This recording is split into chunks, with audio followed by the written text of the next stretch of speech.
Finally, the cage has come back to the crib.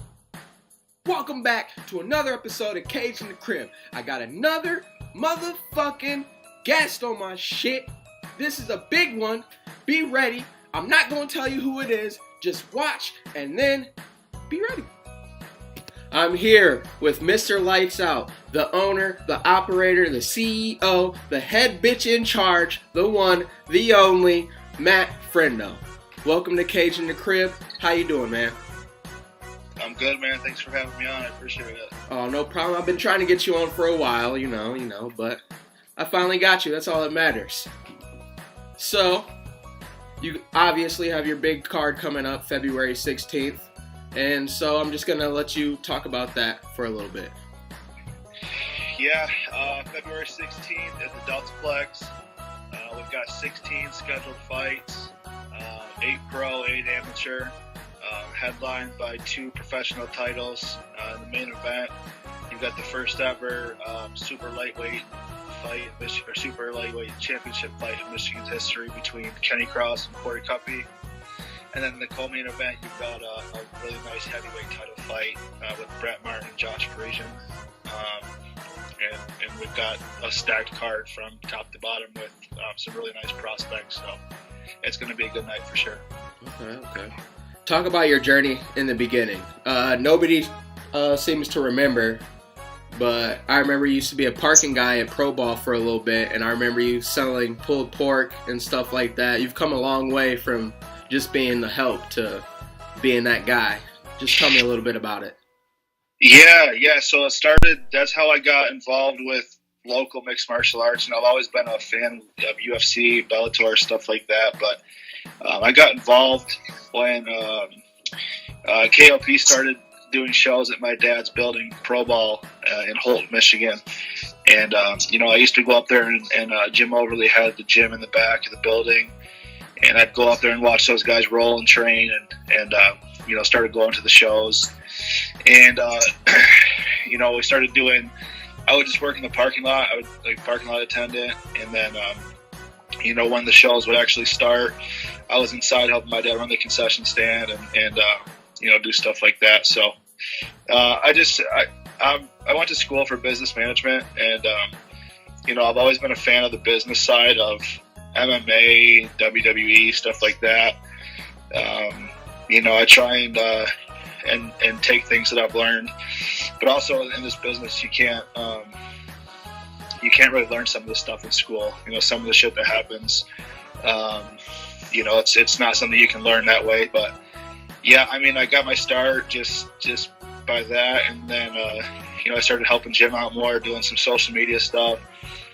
Trying to help them sell tickets, and I just got more involved, and eventually started doing the matchmaking for KOP when Jim sold his part of it, and obviously it's been well documented what happened with them, and I was the president matchmaker for I think about 3 years, 2.5, 3 years. And so I got a good enough experience, and the way it ended doesn't reflect on the time that I had there. I learned a lot and enjoyed the things I did, and I'm gonna do it even bigger with Lights Out. Okay. So you used to work for a guy, now you are the guy. It's Lights Out Championship now. Tell me about that transition. Yeah, it's been pretty crazy, and I was busy before with the stuff that I would do for the old promotion, but this is a whole new beast. It's something that some of the things that I have to do I didn't really take into account for when I decided to start the promotion. It's a lot of work. It's a lot of people always give me crap because I think it's just some fun hobby job, and it is fun, and it did start out as a hobby, but it takes a lot of time. It's not crazy hard physical labor, obviously, but the time and money and effort it takes into making this stuff happen is pretty crazy. So it's definitely it's been crazy, it's been hectic, stressful, but it's worth it because the first show was awesome. It was a good success, and then this show looks great. I can't imagine anything but success for this show and success in the future. Okay. After you separated from the previous, your previous affiliation with the other promotion and all that drama that happened and everything like that, you didn't leave. You wanted to come back. What made you want to come back and stay in the business? Well, honestly, I had every intention of not. I love the business and I wanted to stay in it, but I knew that with the things that were going on, there was a possibility that maybe I might not be able to do anything moving forward.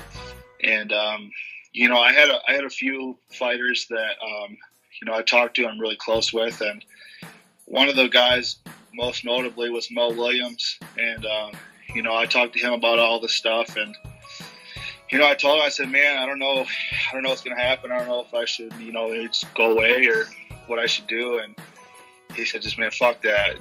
You don't walk away because of what somebody else did. You can't ruin your dreams and stuff like that because somebody said all that crazy shit. And I was thinking about even if I was going to stay in it, maybe taking a long break and just going away for a while. And Mo was like, dude, don't do it. He's like, just get back, take a couple of months off, because I got married shortly after that happened. So I had to take a little bit of time off anyways to get married. And he just was like, don't go away for a long time, take a couple months, get married, do your thing, and get right back to it. So I had a lot of fighters that basically said the same thing as him. And then thankfully I was able to get some nice sponsors that jumped on board to help me out and get me through everything. And it was actually a lot easier than I expected it to be. Okay. So what would you say has been your biggest mistake that you've encountered? As far as what? As far as the whole big picture. It's everything. Maybe not scheduling a certain fight or something. Just the biggest mistake you think you've done. God, I don't know. I do make a lot of mistakes. I'm not gonna. I can't sit here and act like I don't. I don't know. That's a tough. That's a tough one to answer. There could be many answers for that. So, all right. I can't really pinpoint that down. Let me just get one then, one little minor mistake then, giving somebody the wrong tape or something. I guess just one mistake. Putting Terry Van Avery on a fight card. Okay. So now you're not the matchmaker, you're not anything like that. You're just Matt Frendo, the fan. Who is your favorite Michigan fighter, just as a whole, as a fan?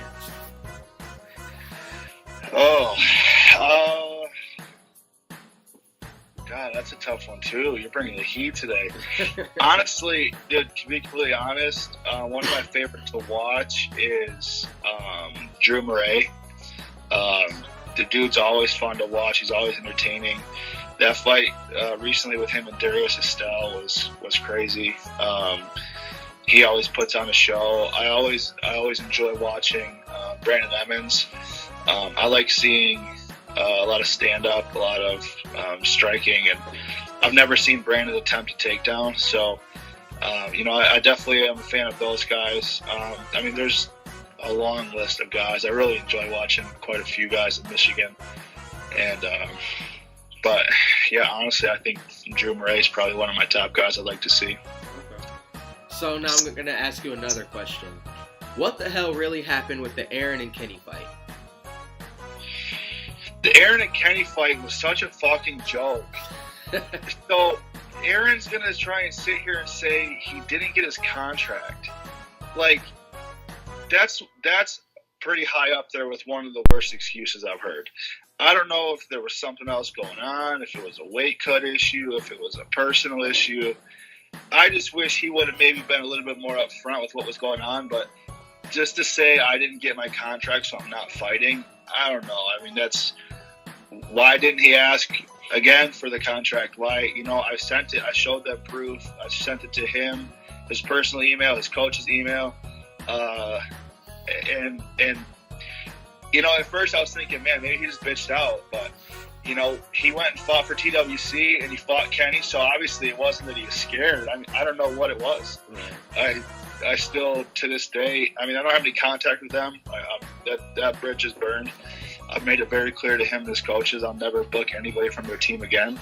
But I don't know. He said he didn't get his contract. I clearly sent it multiple times. I've heard some pretty lame excuses, but that one's pretty high up there. Okay.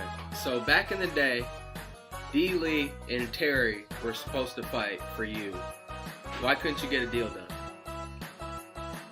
I think that the financial side of it didn't make sense. I forgot about that until you just brought it up.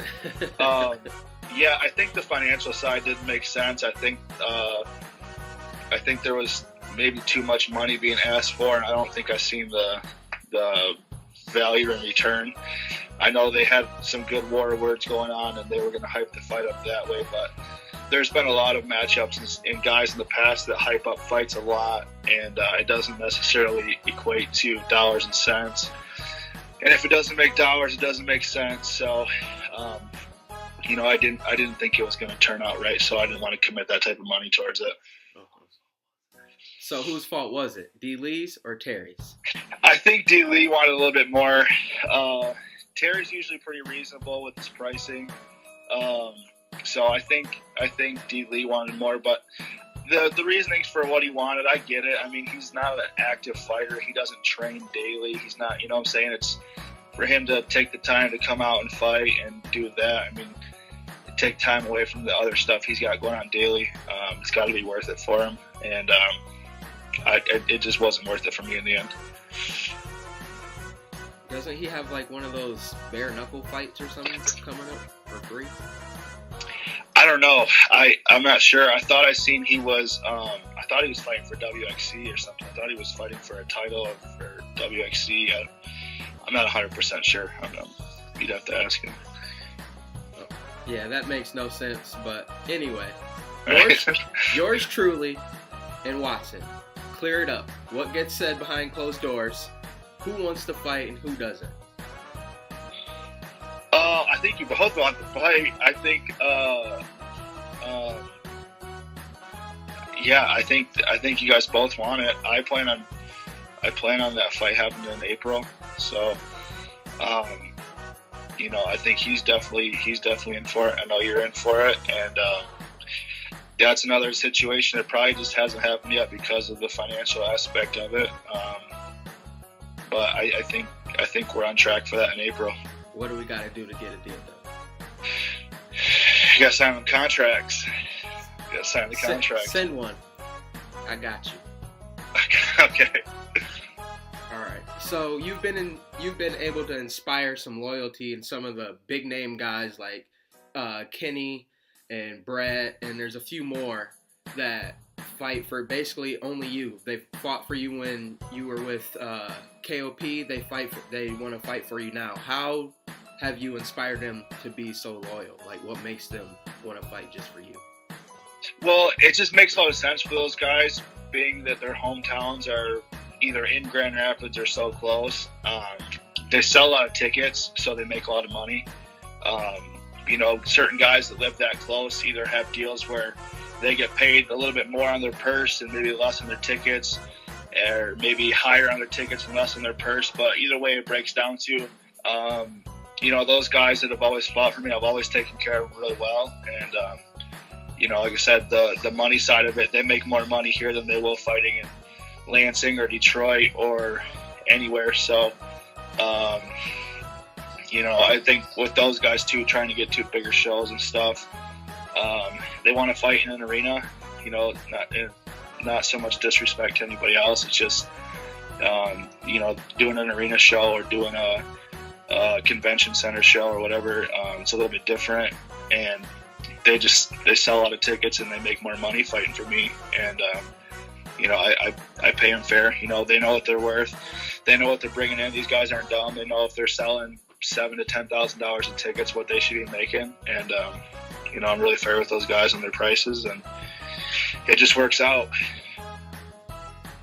Okay. So what are some of the things you'd like to see changed in just Michigan MMA? I would like to see a lot of the bullshit stop. People want to see promoters get along, and some of us do get along, some of us don't, some of us never will. Just bump heads on too many issues. I would love to see guys stop taking easy fights and thinking they're going to get to the UFC by doing so, because that's not how it works. I don't care what anybody says. They could say, I'm just not convinced. I mean, I think there's some really, really talented guys in Michigan that have potential to go to a big show. I think some of them aren't there yet because of their past level of competition. So I would love to see some of that stuff stop. And I mean, that's it. I want to see more shows. I want to see fighters staying more active, and I would love to see some type of regulation change to get the amateur division more ramped up and get more guys competing, and try and build that back up.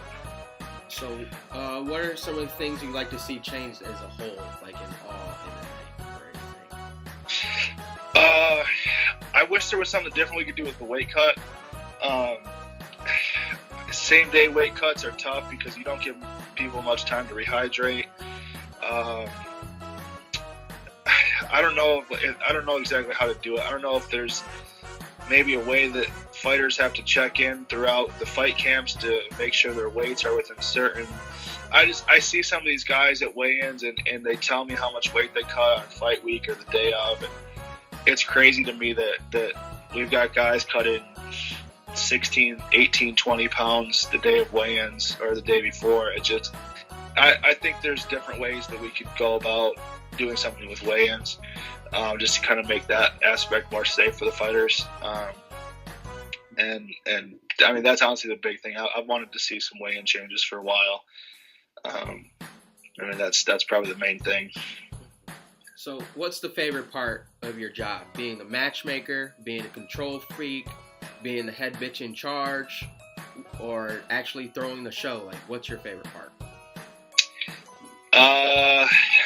Probably the control freak. So I like being able to have things the way I like them. I feel like I'm doing things the right way with this show. And, I couldn't do that in the past because I wasn't the guy in charge. I just was the one setting the fights up. So, I feel like I've been able to do some really good things, and being able to not have to answer to a group of people when I want to do something or make something happen. I think that's the main thing for me. I've been around for a while now, and I've seen some things that work and seen some things that didn't, and I can pretty much make it how I want it to be. So that's probably the funnest part for me. So what do you think some of these other promotions are doing wrong? Well, I just think you can look at a few of them and be like, damn, I mean, they've been doing shows for a long time, and they're at least having success enough to continue doing shows, because if they weren't being successful, you look at WXC and TWC, those guys have been around for 10 plus years doing shows, so they're definitely doing something right to be able to continue doing shows. I just maybe don't feel like they're doing anything to evolve. They're just kind of doing the same thing they've been doing, and it's not like it's a bad thing. If that's what they want to do, that's cool. It's just that's not what I want to do. I'm trying to do things out of the box. That's why I started doing stuff like the fighter kits, doing knockout bonuses. Obviously other promotions throughout the world do that, but nobody around here is doing that. So I'm trying to do things that nobody else is doing, and make things more exciting. And I don't know, I just feel like maybe some promotions are just kind of doing the same thing they've been doing. And like I said, everybody's got a business plan and a business model, and if that works for them, that's great. Like I said, there's no disrespect. It just that's not what I want to do. So I just feel like maybe they're a little bit complacent and just content with where they're at. So it's been a well-known fact, well documented. You like Conor McGregor, you like the Diaz brothers. They're both known to be asshole, prick, shit-talking motherfuckers. Would you encourage other fighters to be more flamboyant, speak more what's on their mind, or be the Demetrius Johnson, humble, I'm going to let my fighting talk for me? What would you encourage them to do? See, it's crazy because I like both. I like when guys are humble, and I also like when they talk a lot of shit. But the thing is, though, is that you have to have the personality for it. Like when I look at this fight card, the two main examples are my main and co-main. So Kenny and Corey, you can tell those guys are legitimately have the personalities of somebody like Connor or Nate or Nick. Like they've got that flamboyant, in-your-face attitude. They don't give a fuck. Those guys are legitimately like that. If you look at somebody like Brett Martin and Josh Parisian, those guys are Demetrius Johnson. Like, they're not going to trash talk you. They're going to be super respectful. They both have that little edge. You've seen in the promo video for Josh and Brett, Josh opened the video saying they're excited, but they shouldn't be. That's about the extent of the trash talk you'd see from somebody like him or Brett. Just super humble guys. And like I said, I like both. I like seeing that humbleness and seeing that kind of cocky shit talk, but you have to have a personality for it. Like, I don't like seeing guys fake what it is. Guys that are really humble, that they're just like, fuck it, I'll try talking shit this time around and see how it goes. Like, you can tell when somebody's really like that and when they're not. And so I like seeing both of them, but I think it does make things more interesting when you talk some shit. People get more invested into it. People want to see how the outcome of the fight goes. And but I do like to see it genuine as also. So if you're not like that, then I'd rather you just kind of stick to your humble ways. So the kids these days need guidance. As the man that might potentially be signing their checks one day, what should they do and what shouldn't they do to maybe get a pro contract in their email?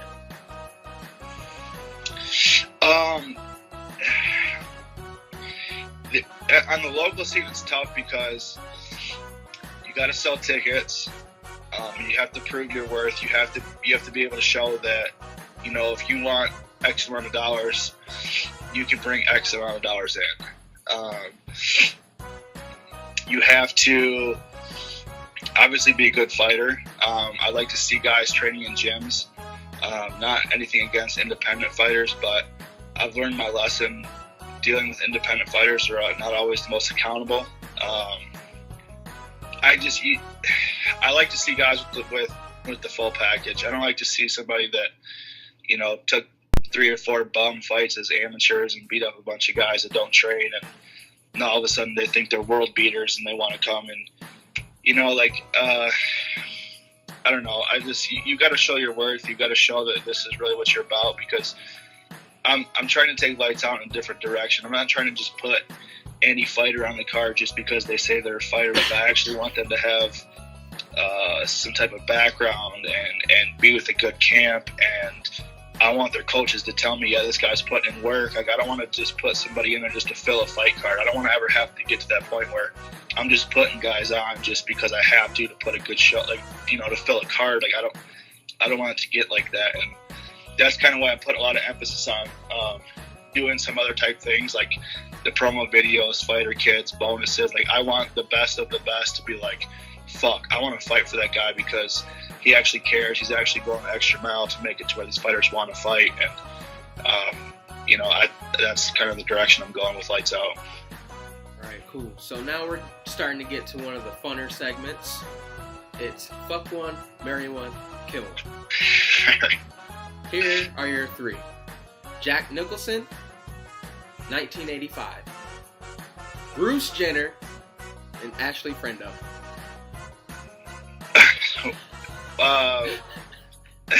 He's a 1985 Jack Nicholson. Yep.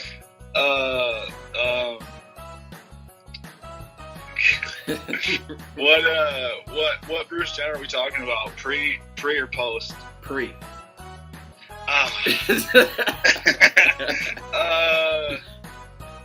Jack Nicholson is getting killed.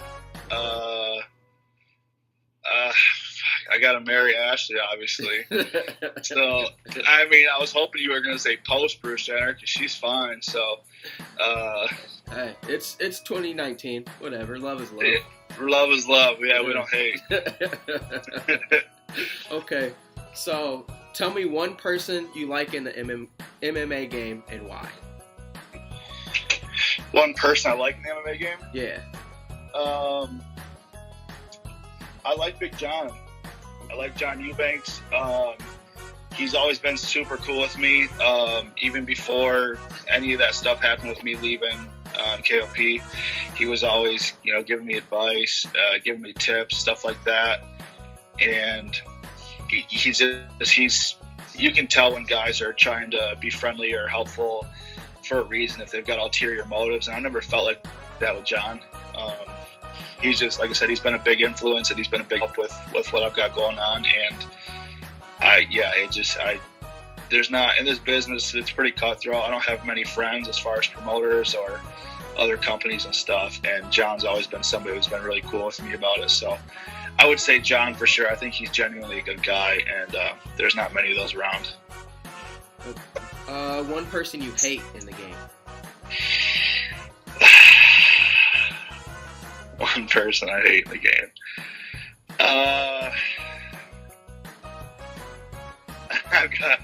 I've got a pretty extensive list of of who I could go down. Josh Medley. Let's name them all then. Give me the list. Give me the list of Frendo. The head of that list is Josh Medley. Okay. The fact that he's in this game still, or trying to be, after what he did, thinking that people would just forgive him or be okay with it. Fuck that guy. He's always been. You've dealt with him plenty of times in the past. He's always been a piece of shit. I don't understand how this guy's still around. I don't think he'll be around very long. I can tell you that, and that's got to be number one on the list for sure. Do you hold anything against him or anybody that fights for him? Like, if it's a guy like you like or something, do you hold anything against him for fighting for the new KOP, or do you hold anything against Josh? Josh, like I said, he has no business being here. With what he's done and said, you can't try and profit off of people putting their lives on the line when you say these crazy things and these fucked up things about your fighters. Do I hold anything against people that fight for him? It's hard to do that because fighters have to make a living. They've got to get their fights in. They've got to get their careers going. I understand that.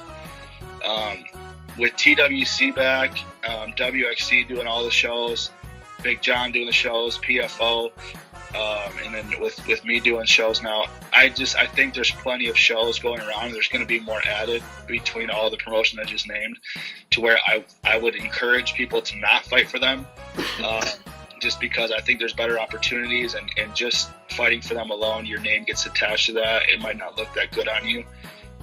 So like I said, I couldn't hold it against a fighter. I definitely urge them not to do it. I just think it's a bad look for anybody who attaches their name to them now. So now what I'm going to do is I'm going to give you a name, and you can just give me a one-word answer. You can give me a little sentence. Just tell me how you feel about that person or thing. You're going to get in much trouble with this, huh? All right. First name on the list, Ken Cross. My son. Brett Martin. My son. Reese Brink. Who is that? Reese Brink. Stud. Lights Out Championship. Taking over the game. Tim O'Leary. Vocal cords of an angel. Mondo Gutierrez. Micro bag. Smallest bag ever invented. But very, very bright future. Mo Williams. I take back what I said about Mondo, and I apply that to Mo. The tiniest bag known to man, and he loves Hennessy.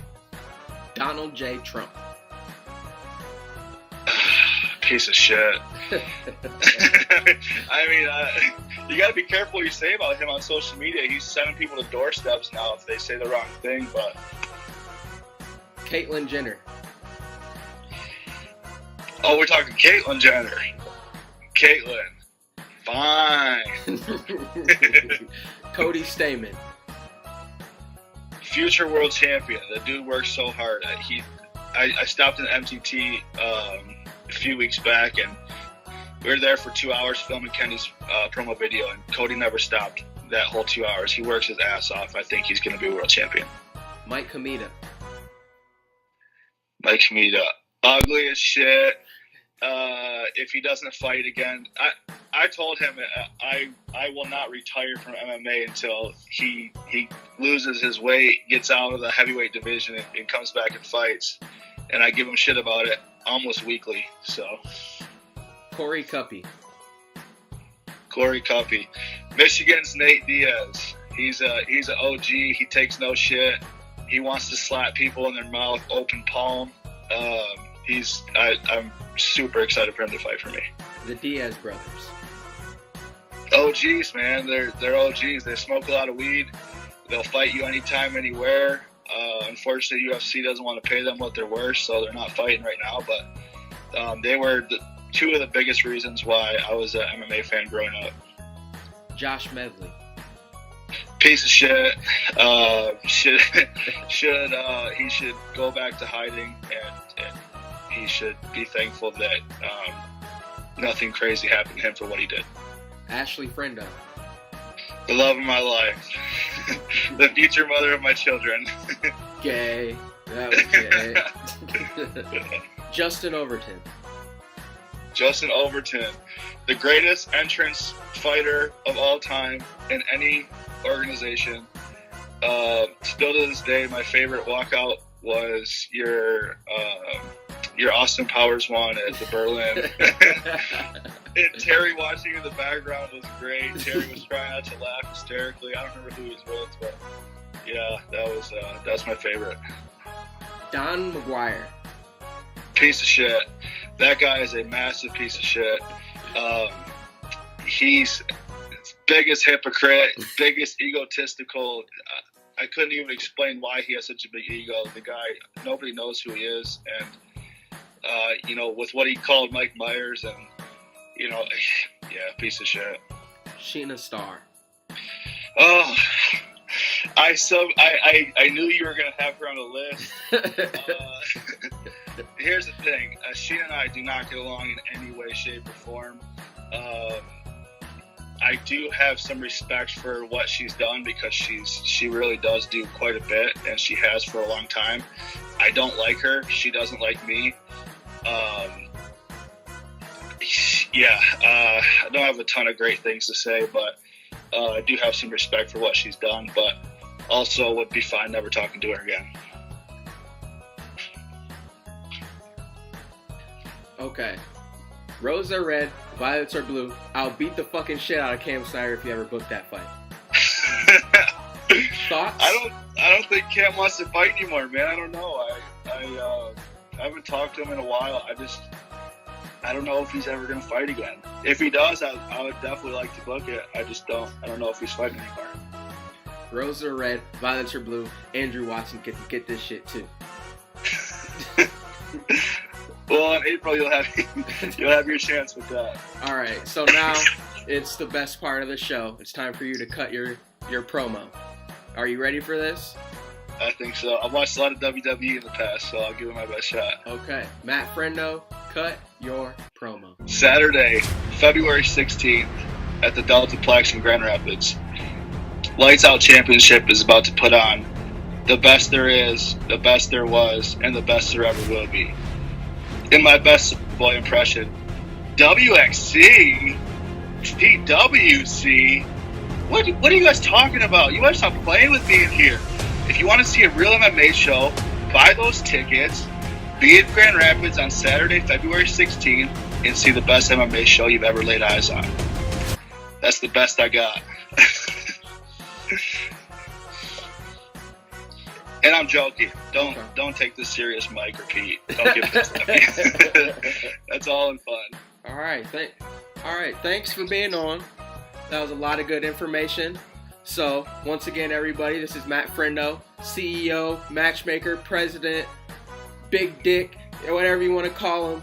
The man, the head honcho of Lights Out Championship, February 16th.